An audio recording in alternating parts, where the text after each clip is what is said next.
कल दिन में प्रवचन के माध्यम से आप लोगों को बताया गया बड़ा सुंदर भगवान की कथा।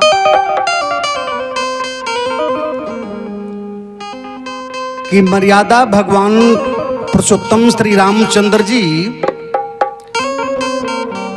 के गले में सीता मैया जयमाल डाल देले बाड़ी। यहाँ कथा पहुंचल रहे कि जनक जी महाराज अपना मिथिला जनकपुर से धामन भेजतने अयोध्या। पाती लेके जाता लोग गुरु वशिष्ठ जी दशरथ जी के पाती पर के सुना रहल बने। आई है गुरु वशिष्ठ जी के बतौला कहला पर दशरथ जी महाराज अयोध्या से बारात साजतने। तुलसी बाबा चौपाई रामायण में का लिखली, चली बारात निशान बजाई, मुदित छोट बड़ मुनि समुदाई।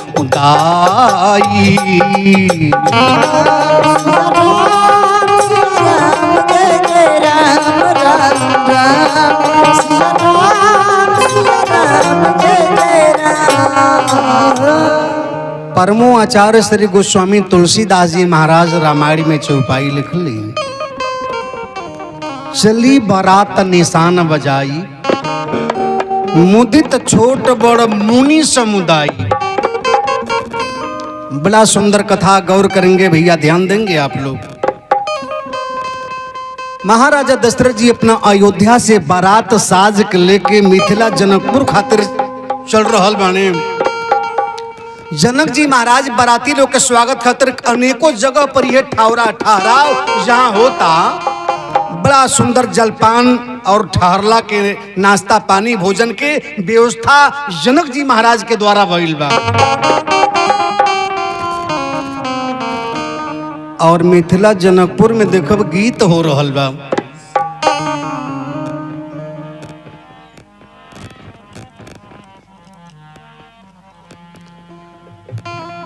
अरे आजू जनकपुर के मड़वा बड़ा सुहावन लागे, सीता के चढ़े लाहर दिया बड़ा मन भावन लागे। सीता के चढ़े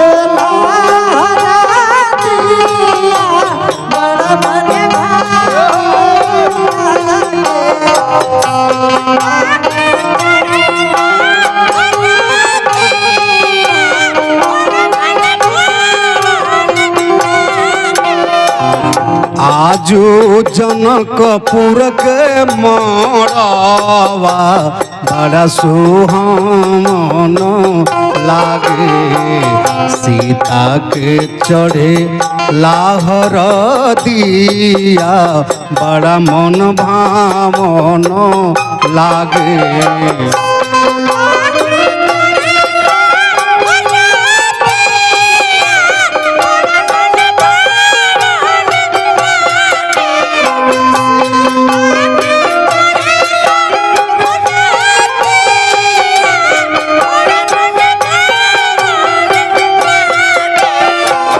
हरि हरि बंसवा कटवले जनक राजा,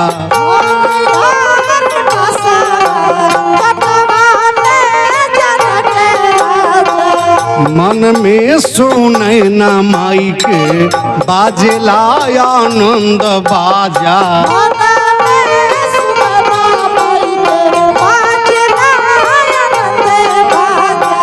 मन में सुनै न माई के बाजेला आनंद बाजा।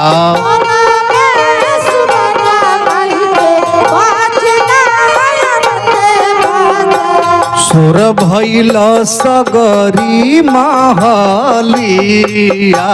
बड़ा मन भावन लागे सीता के चढ़े लाहर दिया बड़ा सुहावन लागे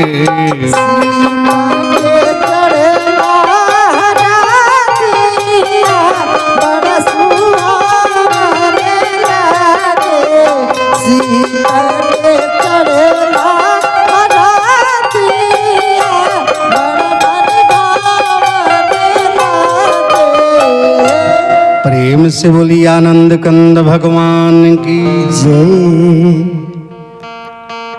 मिथिला जनकपुर में मंगल गीत होता, परिवार में माताएं बहने भैया बाबू चाचा जी गौर कीजिएगा। जौना दिन एगो बेटा के रौरा विवाह करेली, पतोहू हमरी माता बहन जब उतारे के होला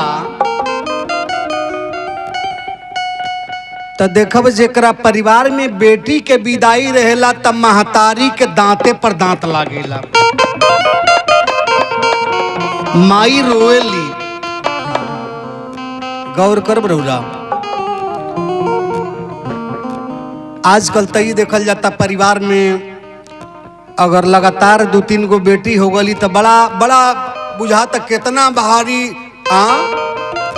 चिंता के विषय बन जाता। लेकिन हम तो कहली हे भगवान बेटी दिह, जो को तारा इच्छा होई तो गो बेटी दिह, लेकिन धनो उतना दिह, धनो उतना दिह कि बेटी के विदाई में ई नो सोचे के पड़े कि हई बेटी के हम नाई दहली। पहले जब बेटी के विदाई के दिन धरात रहल तो बेटी रोत रहली, अब परिवार में लोग समझाओ तो काहे रो तड़ू, तारा के जीवन पर बरका तेरे थोड़ो ना विदा करो, 2-4 महीना 6 महीना में फिर बोलाई तो के। आज जौना दिन एगो महतारी एगो पिता अपना बेटी के जांघ पर बैठा के कन्यादान करे, हम कहब हे भैया जेकरा जीवन में माता बहन अगर जेकरे जीवन में एगो बेटी ना आई, जीवन कैसन बताई ना। हमनी के जीवन परिवार में हमनी के महतारी चाही, चाची चाही, फुआ चाही, दीदी चाही, अपना खातिर दुल्हन चाही, एगो साली चाही, काहे बेटी नहीं चाही। बेटी हो जेकरा जीवन में एगो बेटी नहीं, जीवन कैसन। जौना दिन एगो माता पिता अपने बिटिया के जांघ पर बैठा के कन्यादान करेले, ओ जगह का जमीन धन्य हो जाला। जौना बेटी के अपना जांघ पर बैठा कर उन्हें कन्यादान करेली, वो अपन जांघ धन्य हो जाला। जेकरा बेटी न हो दूसरे के बेटी कर उन्हें तनी कन्यादान दे दे कि तारा 3 गो बाड़ी 4 गो बाड़ी, एगो हमके दो, एगो हम ही कन्यादान करो। कि जीवन अगर बेटी नहीं बढ़ी तो ये जीवन धन्य हो जा। गौर करब रौदा, इस श्रवण व्यास का बताओ तने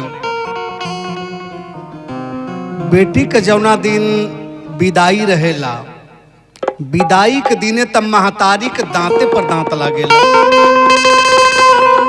कि बेटी के विदाई, आज हमारा बेटी के विदाई बा। आउ बेटी उस समय अपना महतारी के समझावेली, माई तू काहे रोत, तू ही न कतरलू कि फिर से बोला ले, आज विदाई करतलू तो काहे रोत। परिवार में माई रोएली कोनो बात ना, वो बेटी जहिया भेंट अखबार करत विदाई के समय में अपना बुजुर्ग पिता के लगे जाली, जब अपना पिता के कमीज पकड़ के बेटी रोए लागेली तब बुजुर्ग बाप के भी आंख से झरझर झरझर आंसू गिरेला कि हमार बेटी हमके समय पर नाश्ता देत रहली, समय से हमके भोजन देत रही है, हमार बिटिया समय से हमरा के दवाई ले के देत रही है। आज ए गुड़िया के पोस पाल के तैयार कर ली, वीराना होता ली, बेटी के हमरा विदाई बा। परिवार में देखब माई रोवेली कोनो बात ना, पिता रोवेले कोनो बात ना, वो बेटी भेंट अखबार करत जब अपना परिवार में भाई के लगे जाली, आ भाई जब अपना बहन के पकड़ के ले जाके गाड़ी में बैठावेले, दरवाजा बंद करेले, जौने भाई से 1 मिनट पटत ना बा, बात बात में डांटल फटकारल बोलल। भाई जब अपना बहन के गाड़ी में बैठावेले, दरवाजा बंद करेले, ओसे में भाई के आंख से झरझर झरझर आंसू गिरे। आज जब परिवार में भाई रोले तो जितना नात रिश्तेदार जुटल रहेला, सबकी आंख में आंसू आ जाला। कि एगो बहन के विदाई एगो भाई गाड़ी में बैठा के करतने। ओ समय बहन कहली कि भैया भैया तू कहे रोतड़, हम ही के डांटत रहल, फटकारत रहल, बोलत रहल कि कपड़ा हमार प्रेस ना कर तड़ू, हमके नाश्ता समय से ना दे तड़ू, आ कौना तरह पढ़त तोहार नंबर कम में आवता। आज हमारी विदाई में भैया तू कहे रोतड़। भाई उस समय कहल कि हमार डांटल फर्ज रहे, फटकारल हमार फर्ज रहे। उस समय बहन कहली कि भैया तसे एगो निवेदन करके जाता नहीं अपना ससुराल में, तू हमारे घरे खिचड़ी के दिने सीधा पिसान लाई कपड़ा धोती लेकर न ये मंजूर बा, लेकिन साल में भैया एगो दिन आवेला रक्षाबंधन, रक्षाबंधन के दिने भैया अपनी कलाई में राखी बंधवावे हमसे जरूर आ जाइए। आप माताएं बहनें भैया बाबू चाचा जी गौर कीजिएगा, बेटी के विदाई के समय में इन्हें ध्यान देव, कन्यादान के समय बेटी पूछे ली पिता से अपना,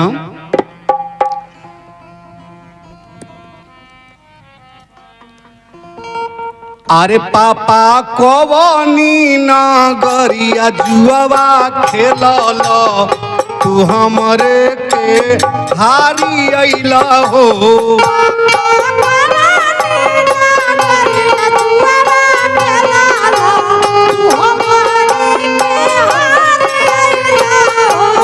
पापा कवनी नगरिया जुआवा खेलल, तू हमरे के हारी गइला हो।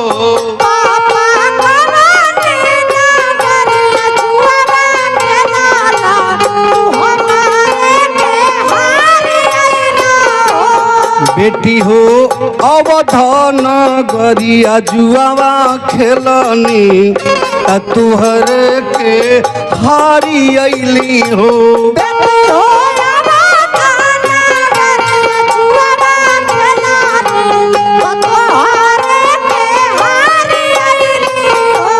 बेटी हो अवध नगरिया जुआवा खेलनी, तुहर के हारी अइली हो। बेटी हो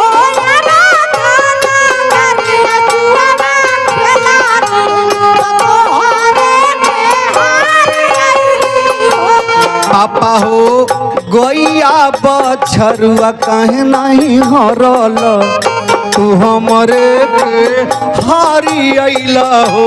पापा हो गैया बछरुआ कहे नहीं हरल, तू हमरे के हारी अइला हो। बेटी हो गैया बछरुआ दुअर के लछिनी, तो बेटी बहुनिया रहलू हो। बेटी हो गैया बछरुआ दुअर के लछिनी, तू बेटी बहुनिया रहलू हो। पापा हो पुतावा पतोहिया कहे नहीं हरल, तू हमरे के हारी गइला हो। पापा हो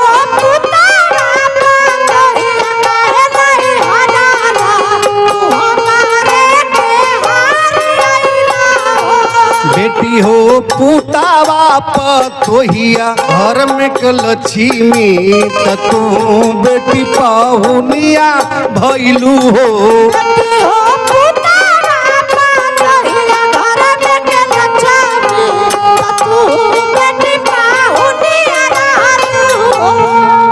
अरे राम जी अइले दूल्हावा हो परिछन चल सखिया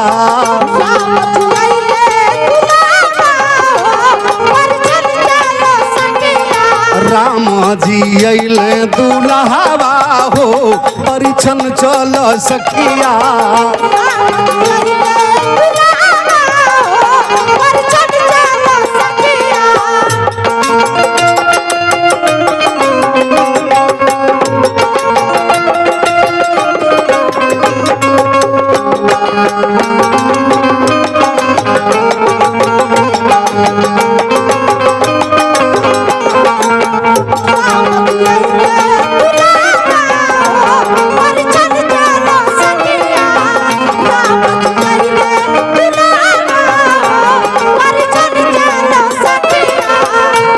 परिछन चलो सखिया परिछन चलो सखिया परिछन चलो सखिया परिछन चलो सखिया अरे राम जी अइले दुल्हावा हो परिछन चलो सखिया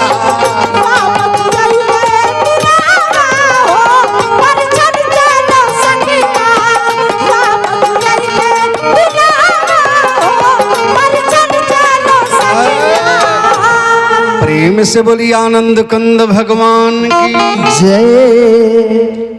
इन्हें सीता मैया खाली रो रहल बाड़ी कि ससुराल जाए के बा। सीता मैया रो तड़ी सखी लोग जाके सीता जी से समझा रहल बाड़ी कि कितना व्रत कैलू कितना नियम के पालन कैलू कौन ऐसन धर्म कैलू कि सखी आज तोहरा योग्य बोर हमनी के मन में जो आशा रहे आज राम जी धनुष खंडित कैले बानी। राम लक्ष्मण भरत शत्रुघ्न चारहु भाई के विवाह मिथिला जनकपुर में होता। जनक जी महाराज के दरबार में 4 गो पालकी दुआरी पर ठाड़ बाए। पालकी 4 गो दुआरी पर ठाड़ बा बुझतड़ी।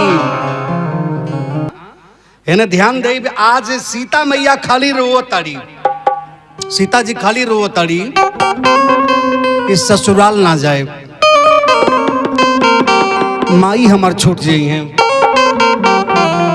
सखी लोग छूट जाई लोग मिथिला नगर हमार छूट जाई। लेकिन इन्हें राम जी 4 गो साधु लोग के साथ में भोजन करे बैठल बानी। 16 पकवान 56 तरह से व्यंजन तैयार बा। इन महारानी सुनैना जी ले जाकर राम जी के सामने जब भोजन रखली राम जी भोजन करे जाता ने जनक जी गईले जाकर हथवा जोर ललने कहले सरकार हे प्रभु इतना राजा महाराजा लोग के बीच में रहे धनुष खंडित कैले बानी आया जब पहले ससुरारी में भोजन करे बैठा बनी कुछ मांग ली। राम जी कहले हम रउरा से का मांग ली। जनक जी कहले ना दूल्हा जब पहले ससुरारी में भोजन करे ले तो दूल्हा एक बेर खिसिया ले तन रउरहू खिसिया जाई हम रउरे के मना ली खिसिया जाई। राम जी कहले हम खिसिया जाई तो हमके केहू मना पाई रउरे मिथिला में। जनक जी कहले हम मनाई। राम जी कहले हाथ में से भोजन थारी में धो दली। जनक जी कहले रउरे के का दे दी बोली का मांगा तनी आपके हम का दे दी जितना धन कहीं जितना राजपाट कहीं रउरा के हम रउरे नाम से कह देता नहीं। हाँ बोली इन्हें राम जी कुछ बोलत ना बा। जनक जी कहले रउरा के खिसियाए परी। राम जी कहले तो भोजन ना करो। जनक जी कहले का दे दी रउरा के। राम जी कहले तेरे नाम हमके वचन दई हम जौन मांगा रउरा दे। जनक जी कहले रउरा के वचन देता नहीं महाराज मांगी नहीं आपके का चाहिए हम रउरा के रउरे मांग के पूरा करो का दे दी आपके हम। राम जी कहले अगर हमके वचन दहले बनी तरह से मांग हमारी है बा आज जितना बाराती हमार मिथिला जनकपुर से चल के रौरे हमरा अयोध्या से चल के रौरे जनकपुर मिथिला में लोग आइल बा हमरे सगरिन बारातीन खतरे कह को दुल्हन चाहिए।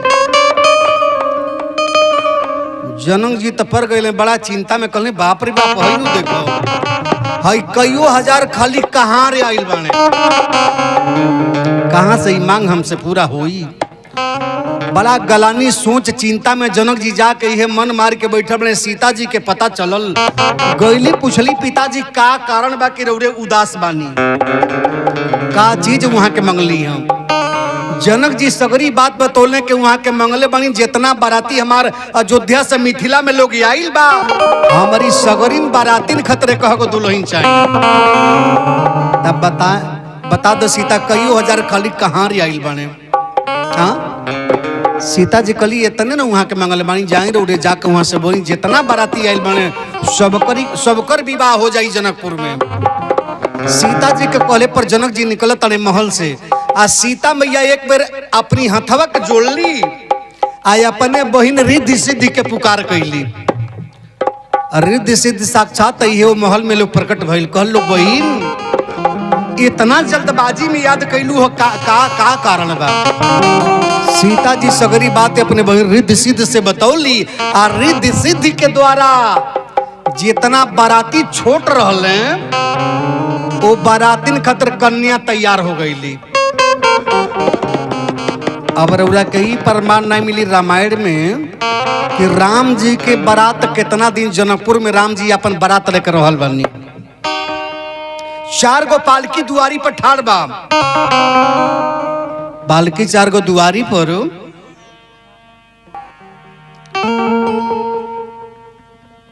राम विदा मांगत कर जोरी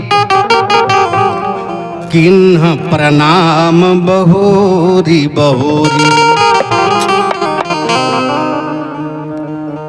राम विदा मांगत कर जोरी किन्ह प्रणाम बहोरी बहोरी।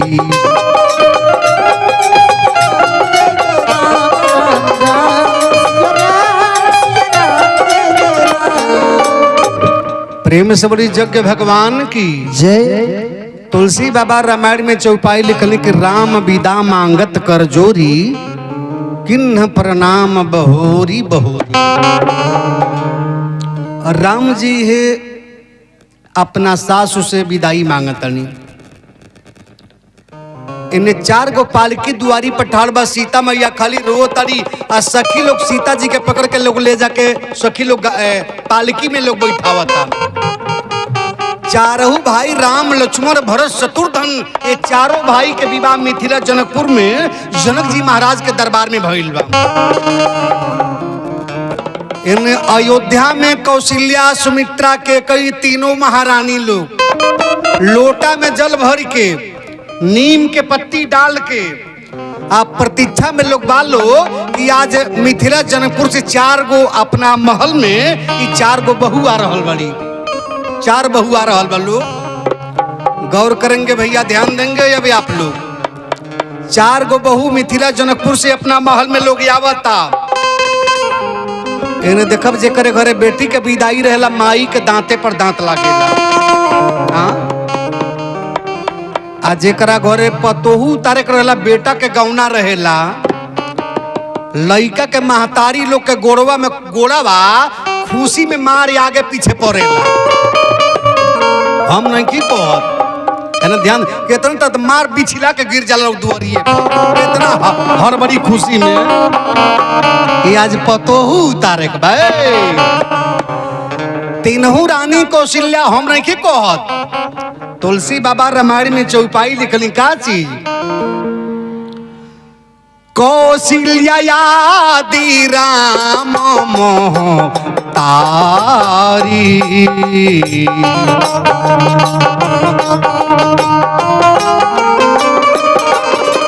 कौशल्या यादि राम महतारी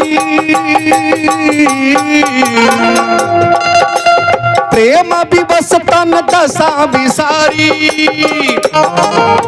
कौशल्या यादि राम महतारी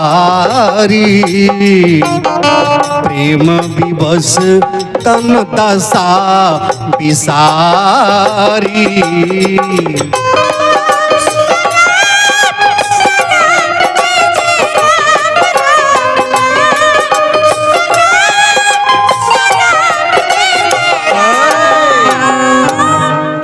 परमो आचार्य श्री गोस्वामी तुलसीदास जी महाराज रामायण में चौपाई लिखली कि कौशल्या यादि राम महतारी प्रेम विवश तन दशा ये तीनों रानी कौशल्या सुमित्रा के कही। दरवाजा पर लोग लोटा में जल भर के नीम के पत्ती डाल के लोग प्रतीक्षा में बा। जनकपुर मिथिला से 4 गो पालकी अयोध्या में पहुंच रहल बा। आज जब बहू सबके हमारी माता बहन उतार ली जब पतोहू के तो घर में गीत का होला अरे अला बोला दला बोला अरे बोरो चले श्री साहेब के जन्म लहे नहीं होला। अगर राजा का लड़की आवो तरी ससुराल में तो लड़कियन के लोग हमरी का गाइले जमाता बहनी गीतिया सबके कपारे पर पड़ल रहला। ओई दिनवा भुलाना नु जाली जान हाँ अपने बाबू के बखाने बखान बा कि हमरा बाबू हमार बाबू आ इनकर पापा भले गांजा पी के ढिमलाइल बाने लेकिन ओई दुनू कर तारीफ बखान होला का। अरे अला बोलो दला बोलो अरे बोरो चले श्री साहेब के जन्म लहे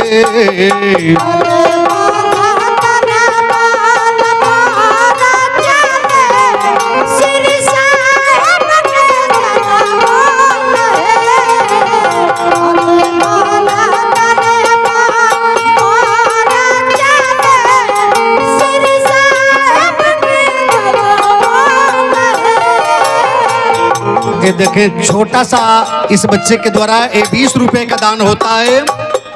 बाबू निरोग रहें पढ़ लिख के कोनो पद प्राप्त करें यज्ञ भगवान से प्रार्थना बा। अल बोलो दल बोलो बोरो चले श्री साहेब के जन्म लहे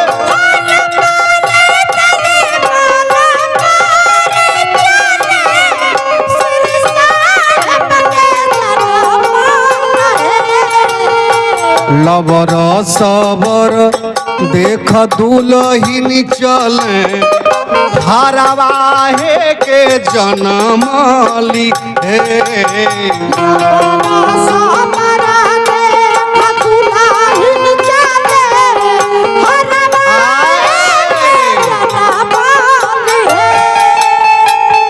प्रेम से बोली आनंद कंद भगवान की जय। अयोध्या में दशरथ जी महाराज के महल में मंगल गीत होता खुशी मनावल जाता।